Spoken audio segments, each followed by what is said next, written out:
La TVT au cœur de l'information.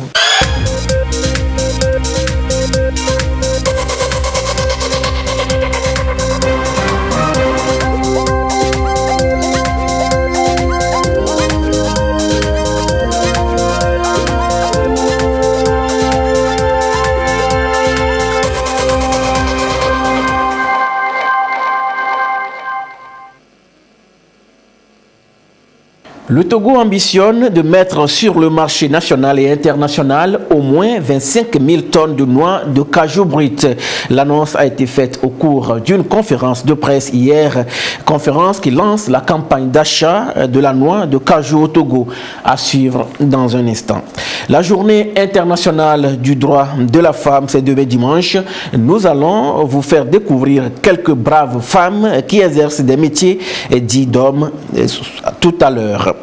Opération Togo propre du premier samedi du mois, rendez-vous tenu. Des Togolais sont sortis pour mettre au propre leur cadre de vie et de travail.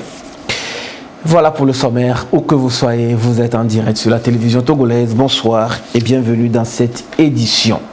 Le Togo projette de mettre 25 000 tonnes de noix de cajou brut sur le marché. La campagne d'achat de ce produit de rente a été lancée hier. Le ministre en charge de l'agriculture fixe le prix à 325 francs le kilo. Arnaud Kiliou. Pour la campagne d'achat 2020 de la noix de cajou, le Togo met sur le marché 25 000 tonnes de noix de cajou brut. Le Conseil interprofessionnel de la filière anacarde SIFAT a enregistré 46 acheteurs grossistes, 178 semi-grossistes et 20 exportateurs officiellement reconnus pour les activités de commercialisation de ce produit de rente. Le SIFAT veillera au respect des textes en vigueur dans le pays. Sur le plan production, on a vu des progressions depuis 2017 à 15 000 tonnes, de 15 000 tonnes à 17 000 tonnes, de 17 000 tonnes à 22 000 tonnes. Et pour cette campagne, nous sommes en train de projeter 25 000 tonnes à la fin de la campagne, ce qui prouve que vraiment la filière à Cannes se porte très bien. La commercialisation est régie par des protocoles. D'abord, il faut se faire enregistrer, avoir une carte d'acheteur, avoir l'agrément d'achat au niveau de la famille des acheteurs. Et à l'exportation, il faut obligatoirement aussi avoir un agrément d'exportation enregistré et signé par l'État togolais. Donc, il y a une famille qui collecte les noix sur des contrats et qui amène les noix de l'intérieur à la capitale, auprès des exportateurs. Pour cette campagne de commercialisation, des dispositions pratiques pour pouvoir surveiller. Conformément aux nouvelles orientations contenues dans le Plan national de développement PND, le SIFAT soutient le volet transformation, source de création d'emplois. Cette année, sur les 25 000 tonnes produites, 7 000 seront destinés pour les unités locales de transformation. Sans la transformation, nos produits n'auront pas de valeur ajoutée. Et exporter des produits tout crus sont des pertes à gagner. Donc, à l'interne, au niveau de l'interprofession, nous avons mis un mécanisme de fonctionnement qui encourage les unités de transformation. Le principal est la période moratoire qui est installée juste au lancement de la campagne. Cette période moratoire, au cours de laquelle aucun convoiement n'est autorisé, aucune cargaison ne doit partir de l'intérieur à Lomé. Donc cette période moratoire permet aux unités de transformation de s'approvisionner suffisamment en matière première. Donc on fait de telle manière qu'ils puissent payer les produits à un bon prix. Le ministre de l'Agriculture a salué la production croissante enregistrée ces dernières années dans la filière anacarde. Avec le MIFA, l'État veut faire davantage pour redynamiser la production de la noix de cajou. Le MIFA est aujourd'hui rodé. Et le président a décidé que pour chaque préfecture, sauf certaines préfectures, un crédit de 2,5 milliards soit réservé.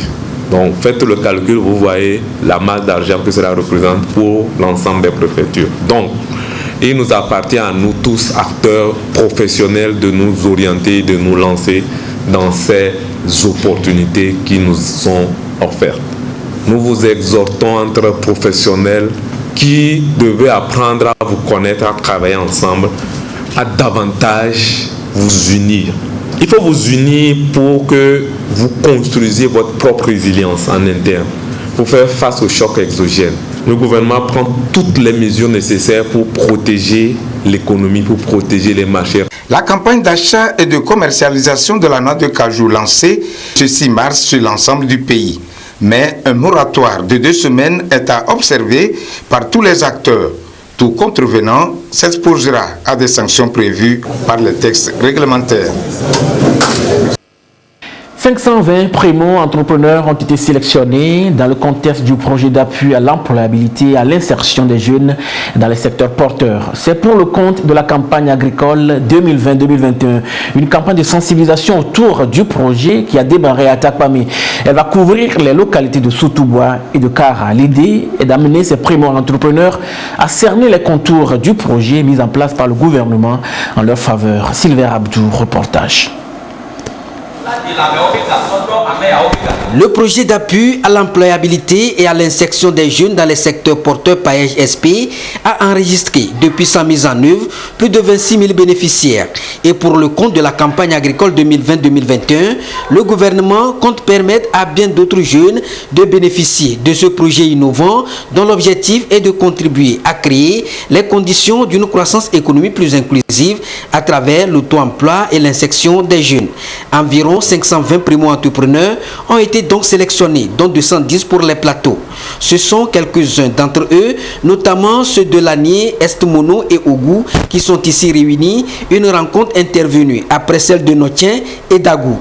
Il s'agit de la mise en relation de ces primo-entrepreneurs aux entreprises avec lesquelles ils vont travailler. Je suis dans la filière de soja. Je compte travailler avec l'entreprise de Edon. Aujourd'hui, ça m'a permis de les rencontrer et tisser des relations davantage. Cette mise en relation des primo-entrepreneurs avec les entreprises structurantes va permettre aux bénéficiaires d'avoir un accès facile au crédit pour la mise en œuvre de l'exploitation agricole. À cela s'ajoutent bien d'autres avantages. Ils ont aussi le gain de marché disponible pour la vente de leur production. Puisque nous sommes déjà là en tant que garantie pour eux et tout ce qui sera produit, nous nous engageons donc à pouvoir l'acheter sur un prix qui sera donc d'ailleurs défini aujourd'hui et tout le monde va se mettre d'accord sur ce prix en comparant cela par rapport au marché classique. La rencontre leur a donc permis d'avoir des informations sur le fonctionnement du projet ainsi que sur les procédures d'accès au financement. Une rencontre voulue par le Paège SP pour les encourager dans ce sens. C'est pour permettre aux jeunes primo-entrepreneurs qui viennent d'être recrutés de connaître les entreprises avec lesquelles ils vont travailler dans les chaînes de valeur qui sont promues par le projet.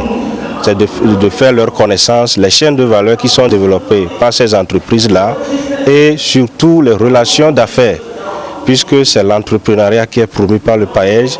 Quelles sont les relations qui vont lier les PME aux jeunes?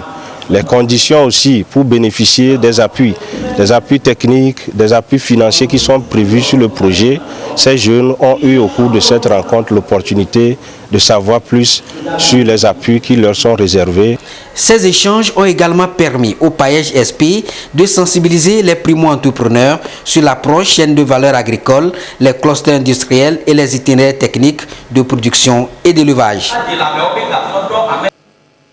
Le scrutin présidentiel du 22 février a crédité le président Faure Swaziman Singbe de 70,78% selon les résultats définitifs de la Cour constitutionnelle, avec un taux de participation de 76,63%. Cette élection est vue par les experts comme un cas d'école, un exercice qui dénote de la maturité démocratique du peuple togolais. La présidentielle de 2020 au Togo comme facteur de renforcement de la cohésion sociale, c'est un dossier signé Augustin Kossi. Une rétrospective sur l'ensemble du processus du scrutin présidentiel du 22 février au Togo. Des progrès ont été faits et des acquis enregistrés en matière de maturité politique et démocratique du peuple togolais. Selon les observateurs, cette élection présidentielle s'est déroulée dans la paix et la sécurité. Taux de participation 76,63%. Pour les experts électoraux, c'est un pari gagné, une étape importante vers la consolidation des principes démocratiques. Des principes de la démocratie qui consistent notamment pour avoir une qualification d'un État démocratique, l'organisation des élections périodiques et régulières. Et nous pouvons placer ces élections dans la logique de renouvellement d'une institution qui est arrivée en fin de mandat.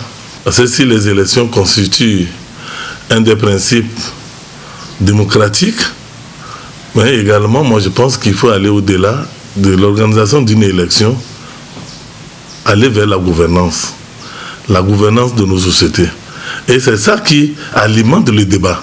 Quand le processus électoral arrive, les parties prenantes, sinon les compétiteurs, que sont les acteurs politiques de la mouvance présidentielle comme de l'opposition, chacun monte les propos pour se faire entendre. Ces propos sont de nature juste pour amener l'autre adversaire à mesurer sa force de frappe, sans effusion de sang, sans de perte de vie humaine. Puis nous sommes condamnés à vivre ensemble. Nous allons trouver des repères, comment faire pour continuer le chemin. Le scrutin du 22 février a permis d'élire celui qui doit présider aux destinées du Togo pour les 5 prochaines années. Le président Faure Essozimna Gnassingbé a 70,78% des suffrages exprimés. Un nouveau quinquennat qui doit s'effectuer dans une dynamique collective. Parler également même, le vivre ensemble. Comment faire pour que nous puissions ensemble, Togolais, quel que soit notre bord politique, nous puissions nous retrouver dans la gouvernance du pays. Et cette dynamique collective doit être au service de la nation et faire en sorte que les citoyens, les jeunes, les femmes, les vieux, les hommes politiques puissent se retrouver dans la nouvelle dynamique de la gouvernance. C'est l'acceptation de l'autre. Éviter des débats stériles. C'est le respect des droits économiques et sociaux. Parce que faire en sorte que les citoyens s'acceptent dans la nation. Faire en sorte que les valeurs culturelles entre les différentes communautés que nous composons, il faut qu'on s'accepte avec nos différences. Et faire en sorte que ces différences puissent être capitalisées et devenir une richesse collective qui peut permettre de créer une harmonie, développer le vivre ensemble et faire en sorte que nous puissions ensemble gérer notre espace géographique appelé le Togo. Et là, la sécurité sera garantie. Une sécurité à garantie, donc, dans la diversité et le pluralisme d'opinion. Et pour y parvenir, toutes les forces vives du pays sont conviées au renforcement de la démocratie et de l'état de droit. La préservation de la paix, de la stabilité et de la cohésion entre toutes les composantes de la société pour un Togo paisible et prospère. Hier 6 mars, c'était le 103e anniversaire de l'indépendance du Ghana. La communauté ghanéenne au Togo n'a pas dérogé à la tradition. À l'hôtel du 2 février de Lomé, elle était réunie avec le peuple togolais pour célébrer ce moment historique à travers des rythmes du terroir ghanéen. Augustin Kossi.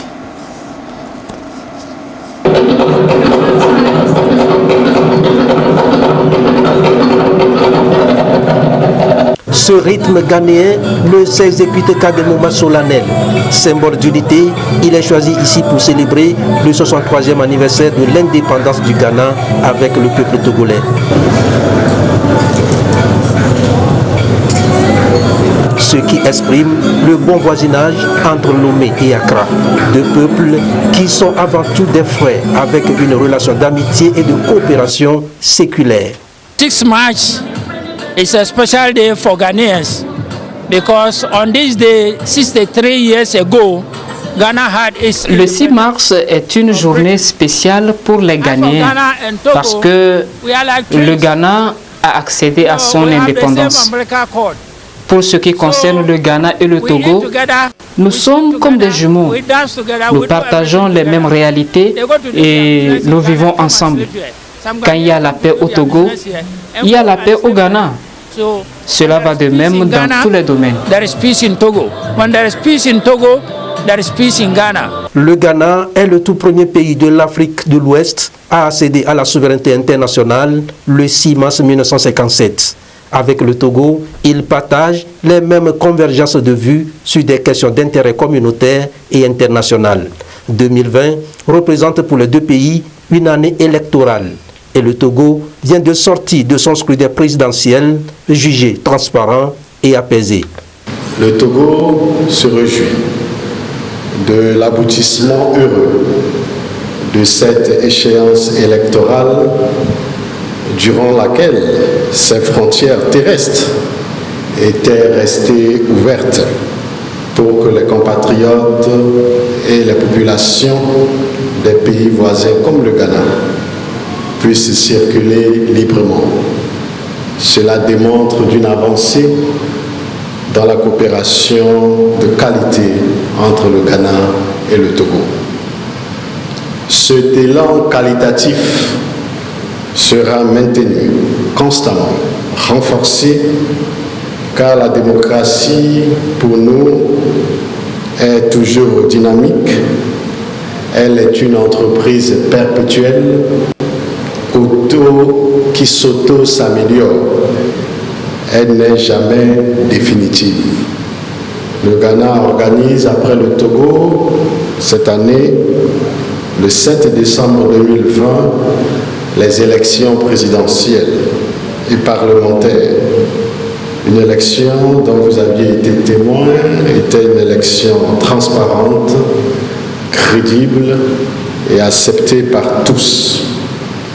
Nous souhaitons que votre pays, le Ghana aussi, puisse emprunter le chemin de la paix et le chemin d'une belle élection démocratique.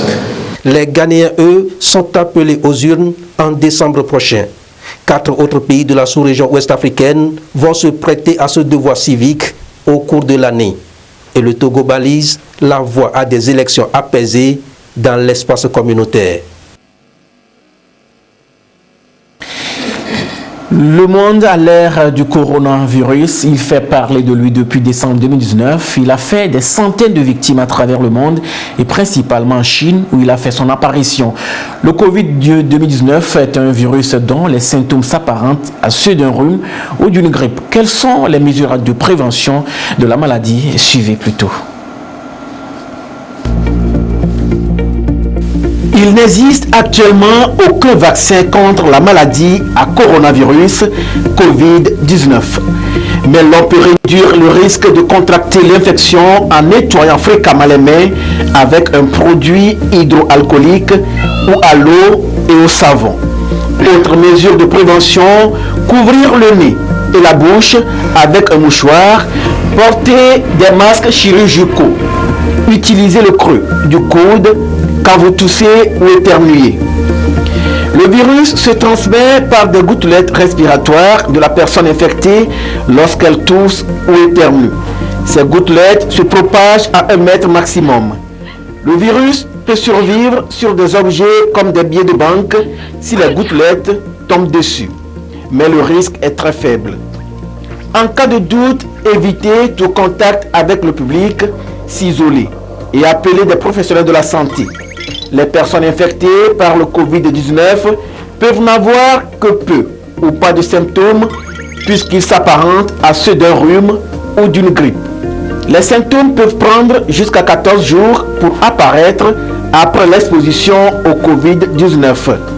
La maladie se caractérise par des symptômes bénins parmi lesquels un écoulement nasal, un mal de gorge, de la toux, de la fièvre et des difficultés respiratoires. Le temps d'incubation du virus peut aller de 2 à 14 jours. En prélude à la célébration du 8 mars, Journée internationale des droits de la femme, une opération de collecte de poches de sang a été initiée au siège de l'OTR hier vendredi. C'est une action des femmes de la dite institution pour contribuer à sauver des vies humaines. Une kyrielle de personnes était là pour la campagne. Lucassi, précision. Quand le Centre national de transfusion sanguine se délocalise au bureau de l'OTR, on comprend l'urgence de la démarche, sauver des vies humaines. Une opération de don de sang qui mobilise plus d'un.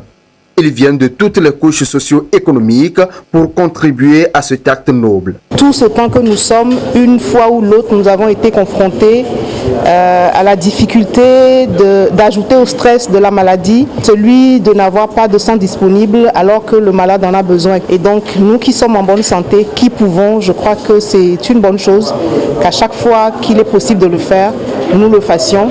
Ça fait partie, à mon sens, de la chaîne de solidarité. Lutter davantage pour que les droits des femmes soient garantis comme ceux des hommes. Ce n'est pas une question de remplacer un genre par un autre, mais c'est juste une question d'équilibre dans la société. C'est une action humanitaire à l'actif des femmes de l'Office togolais des recettes. L'initiative est prise dans le contexte de la célébration du 8 mars, Journée internationale des droits de la femme. Nous sommes partis du constat que la femme donnant la vie, la femme peut aider également à mobiliser pour sauver des vies. Les vies humaines qui se perdent, on peut facilement éviter cela en faisant un geste humain, en faisant ce geste-là de don de sang qui n'impacte en rien notre propre santé. Donc nous voulions aider dans ce sens à ce que cette pénurie de don du sang puisse être résorbée et permettre à ce que des vies soient sauvées. Nous voulons montrer que la gente féminine peut être actrice pour pouvoir sensibiliser et mobiliser autour d'une telle opération qui a beaucoup de valeur, qui a beaucoup de sens. Un donneur de sang a 80% de chances de ne pas avoir un infarctus. Le même donneur de sang a le même pourcentage, c'est-à-dire 80% de chances, selon toujours l'étude de ces médecins finlandais, de ne pas faire un cancer, quel qu'il soit. Donc, au-delà de sauver la vie de celui qui prend le sang, ça veut dire que le donneur aussi a des avantages. Dans cette démarche, les femmes ont reçu l'appui des premiers responsables de l'Office. Elles n'ont pu manifester par leur adhésion à l'opération de collecte des poches de sang. Quand les femmes prennent le devant, il faut que les hommes aussi suivent. Alors cette année, les femmes au niveau de l'OTERA ont voulu relever le défi et elles ont promis 300 poches de sang. À ce moment, qu'est-ce que nous les hommes pouvons faire? C'est pour cela que pour aussi les accompagner, pour aussi donner notre part de contribution pour la bonne santé de la population togolaise, nous, les patrons de l'Office, nous avons voulu donner le bon exemple. Et c'est ce que nous sommes en train de faire aujourd'hui. C'est à cœur joie que nous le faisons. Et franchement, nous sommes très heureux de donner du sang à nos frères et sœurs qui en ont besoin. 300 poches de sang sont attendues au minimum à l'issue de cette campagne de don de sang. Demain, 8 mars, la planète va célébrer la journée internationale des droits des femmes. La femme sera honorée dans ses divers rôles de mère, épouse et travailleuse. Elles sont de plus en plus présentes dans presque tous les secteurs d'activité. Mécaniciennes, peintres, ingénieurs, journalistes et j'en passe. Nous allons découvrir certaines dans des métiers considérés jadis réservés aux hommes dans ce dossier de Dodo Harry.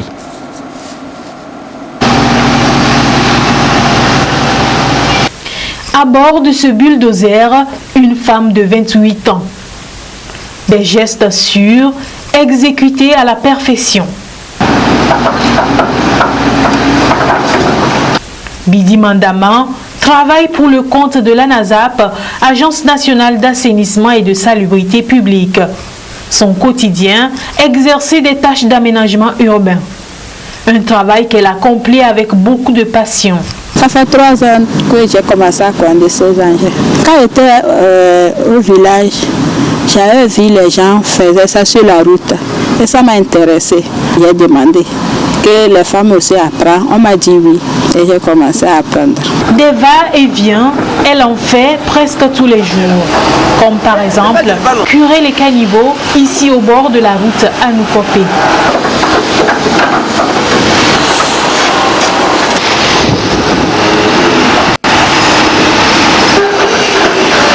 Et c'est sous le regard admiratif de ses collègues hommes. Vraiment, parfois, quand on les voit travailler, les gens s'étonnent. Tels que vous les avez vus en fonction, vraiment, nous, on ne se plaint pas. Elles sont plus que dynamiques. Elles répondent vraiment aux exigences de l'agence. Avec les filles là même, c'est encore plus facile même que mes collègues hommes là. Ce sont des échantillons que nous avons ici. Sous ce gros poids lourd, une autre dame. Ami est une mécanicienne. Ici, elle fait la révision générale de ce véhicule de plus de 40 tonnes. À chaque 5000 km, on doit faire la révision d'un camion, voir l'état des choses. Qu'est-ce qui est défaillant, qu'est-ce qui n'est pas défaillant. Changer l'huile moteur, changer les filtres, voir si l'état des filtres, les choses sont en bon état. Essayer de graisser, sinon on risque de détériorer certaines pièces mécaniques. En restant avec les hommes, toi-même, tu deviens homme. Tu ne te rappelles même pas que tu es femme. Je suis à l'aise avec eux quand même. Il y a tout, on fait tout ensemble, avec amour et avec harmonie. Elle est arrivée à la NASAP en tant que stagiaire et a été très rapidement embauchée vu sa compétence. Au départ, ses collègues hommes doutaient de sa capacité. Quand elle est venue en tant que mécanicienne, au départ, on disait que cette femme-là, elle vient ici pour être mécanicienne, ça veut dire bon. Mais finalement, on a vite compris qu'une femme peut faire tout ce que l'homme peut faire aussi. Et elle arrive à travailler comme les hommes. Bon, parfois, quand on a certains soucis, elle en parle, elle vient, nous assiste. Et on travaille ensemble. Vraiment, elle est une bonne mécanicienne. Donc vraiment, on la félicite beaucoup. Confinée dans un rôle très restrictif de femme au foyer, la femme togolaise se dévoile désormais. Sans tabou ni complexe, elle mène une concurrence rude et loyale aux hommes. Lentement mais sûrement, la quête de la parité est en cours. Reste que toutes les femmes qui rêvent d'exercer les métiers dits réservés aux hommes trouvent la force de les exercer. Elles travaillent nuit et jour pour assurer leur autonomisation financière. Les femmes en milieu rural connaissent-elles leurs droits? À Yopé, dans la préfecture de Lavé, par exemple, la journée du 8 mars est méconnue par la majorité des femmes. Vous allez les entendre, elles marquent leur entière disponibilité à apprendre de cette journée qui leur est dédiée. Mireille Ali. C'est parti. Amé, la quarantaine, est une jeune veuve qui vit avec ses 2 enfants dans le village de Yopé, dans la vie. Depuis la mort de son mari, elle doit subvenir seule aux besoins de ses enfants. Sa source de revenus, l'élevage de porcs, une activité peu courante dans ce milieu qui lui génère un revenu supplémentaire en plus de ses activités champêtres. Et quand on cherche à comprendre ce qu'elle sait de la Journée internationale des droits de la femme, sa réponse. J'en ai entendu parler, mais vaguement. À quelques encablures de là, un groupement de femmes spécialisées dans la production de l'huile rouge à base de noix de palme. Elles luttent ainsi au quotidien pour leur autonomisation. Parmi elles, peu ont une idée de la journée du 8 mars. Nous n'avons jamais entendu parler des droits de la femme, même de la journée des 10 droits. Jamais entendu parler des droits de la femme, je ne connais pas. Je n'en sais rien. Si cette journée des droits de la femme est méconnue par ces femmes, elles sont conscientes cependant des avancées et les répercussions de la lutte des droits de la femme sur leurs conditions de vie d'aujourd'hui par rapport à celles des générations précédentes. Quand nous étions jeunes, nos parents ont refusé que nous les filles allions à l'école, sous prétexte que nous allions échanger des lettres d'amour avec les garçons. Nous étions très peinés. Mais aujourd'hui, les choses ont changé. Les femmes vont à l'école. Elles exercent les métiers qu'elles veulent et occupent des postes importants. Ce n'était pas notre cas. Maintenant qu'on sait que nous avons des droits et une journée réservée pour les fêter, nous sommes contentes et nous voulons aussi le faire chez nous. Les femmes sont capables de faire tous les métiers, tout comme les hommes le font. Avant, on méprisait les femmes dans leurs droits, et surtout dans le domaine foncier. Et dans d'autres services aussi, les femmes sont méprisées. Mais actuellement, avec l'institution de cette journée, les femmes aussi se glorifient de leurs droits et réclament. Les droits de la femme, on n'a jamais fêté ça chez nous. À Yopé, les femmes de Yopé aussi veulent faire ça pour voir l'avenir. Maintenant, ça nous plaît à Yopé, que nous aussi, nous pouvons faire ça. Les femmes souhaitent dorénavant être beaucoup plus considérées par le leader déjà engagé dans cette lutte au niveau local afin de mener conjointement les actions pour plus de résultats. Elles veulent s'approprier à leur tour des mécanismes mis à leur disposition par le gouvernement pour leur permettre de parvenir à une réelle autonomisation. Troisième opération Togo propre de l'année 2020, je vous l'annonçais en titre, les populations de la commune Golfe 5 étaient encore au rendez-vous. Même engouement du côté de Baguida, Enfane et Sabado. Ces hommes et femmes munis de houes, coupe-coupe, balais et brouettes ont mis au propre leur environnement immédiat et ont ramassé des dépotoirs sauvages. Sarah au retour Elia Banyandao et Kwasiglé, reportage. Ici, jeunes élèves et agents médicaux, tous équipés, se sont joints aux membres du conseil préfectoral de la jeunesse pour mettre au propre l'enceinte du CMS Baguida, le CG Baguida Centre et le lycée. Nous savons très bien que nous devons avoir un environnement sain pour mieux vivre. C'est pour ça que nous prenons sur nous de faire cette activité tous les premiers samedis du mois.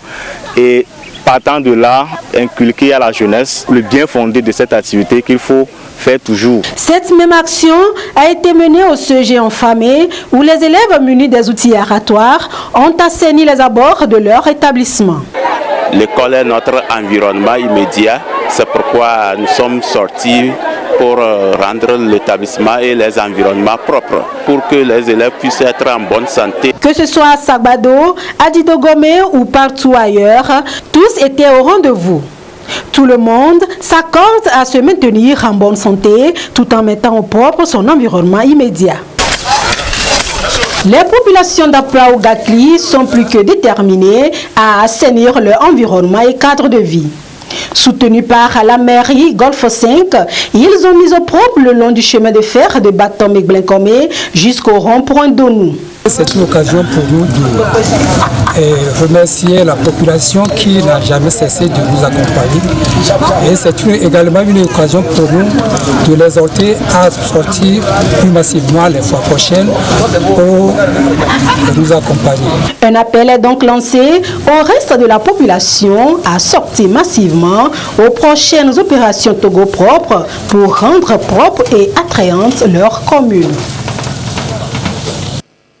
Le parti Union pour la République dit merci à Allah pour le bon déroulement du scrutin du 22 février dernier.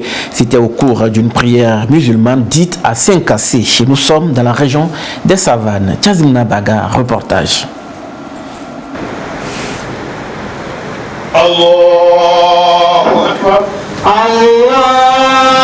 Cette prière est spécialement dédiée à Allah, le tout miséricordieux, pour le bon déroulement des élections présidentielles du 22 février 2020.